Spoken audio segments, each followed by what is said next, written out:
À des milliers de kilomètres, l'amour, suspendu à un appel. La voix de Madame Diomandé résonne à l'autre bout du fil. Tu me manques, tu manques aux enfants. Nous t'entendons. Ok. Enza Diomandé, mère de Duala dans le département de Séguéla, vit depuis 7 ans un amour à distance.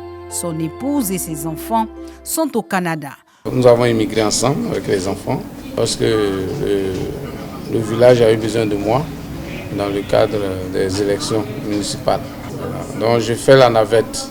Valentin et Félicité, plus jeunes, ont franchi le pas du mariage en décembre 2024 après 8 ans de relations à distance. Leur amour se construit entre Abangourou et Paris.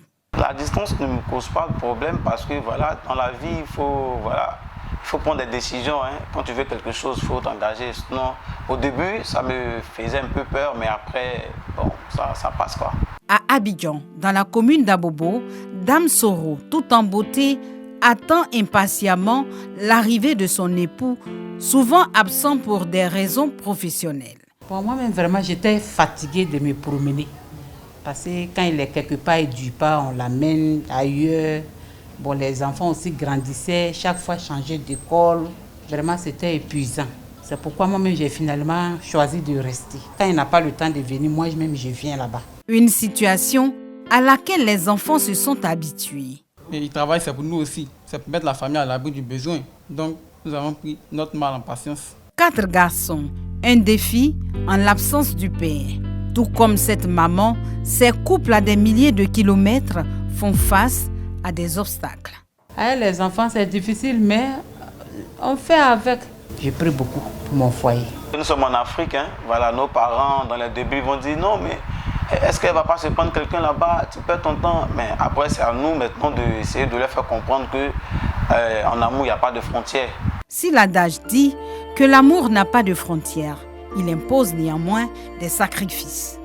Certains s'en sortent renforcés, d'autres s'y brisent.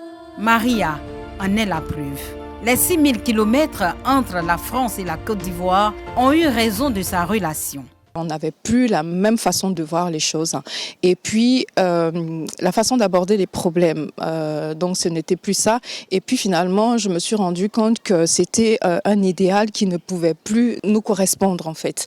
Ce qui a été douloureux, c'est d'avoir cru. On a dépensé de l'espoir, mais on continue de croire à l'amour. Communication, confiance, retrouvailles, éphémères, l'amour sans frontières exige des efforts constants.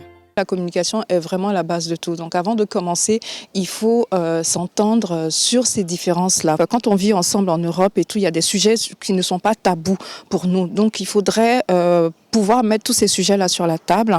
Et puis à ce moment-là, quand il y a une bonne communication, je pense qu'on peut relever tous les défis. L'amour, loin des yeux, près du cœur, reste une aventure complexe et imprévisible.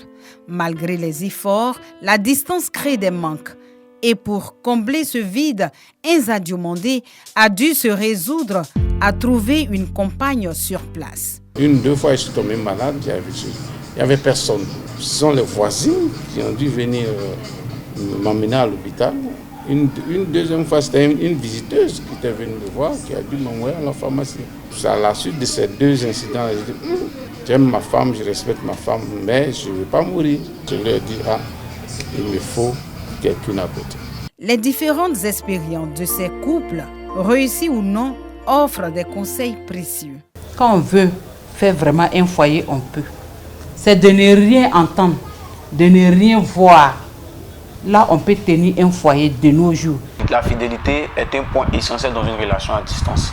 Et si je dois donner un conseil à mes amis ou aux personnes qui vivent une relation à distance, soyez sûr de votre conjoint ou de votre conjointe, parce que quand il n'y a pas de confiance en l'amour, sincèrement dit, l'amour se casse. L'amour peut-il survivre à des milliers de kilomètres? À chacun son histoire. Une chose est sûre, aimer malgré la distance est un acte de foi, un engagement que seuls les plus résilients parviennent à honorer.